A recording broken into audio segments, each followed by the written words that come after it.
আমার বয়স 18 হয়ে গেছে। আলহামদুলিল্লাহ। এখন আপনি আমার জন্য ছেলে দেখেন তো আমি বিয়ে করব। তুমি নিজে আসছো কেন? বাবা মাকে পাঠাতে, তাদের সাথে যোগাযোগ করতাম, তারা আসতো।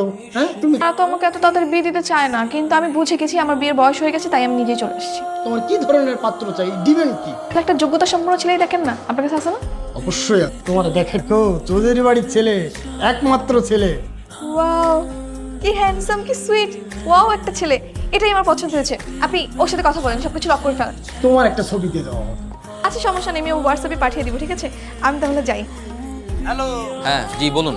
একটা সুসংবাদ আছে বাবাজি। পাত্রী পাওয়া গেছে। পাত্রী খান বাড়ির একমাত্র মেয়ে, খুবই সুন্দরী। সে নিজে আমার অফিসে চলে আসছে।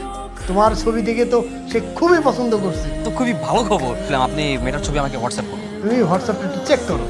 মাশাআল্লাহ মামা, আরে আমি তো বিয়ে করার জন্য এরকম একটা মেয়ে চাচ্ছিলাম। আমাকে দেখান মামা, দেখুন না।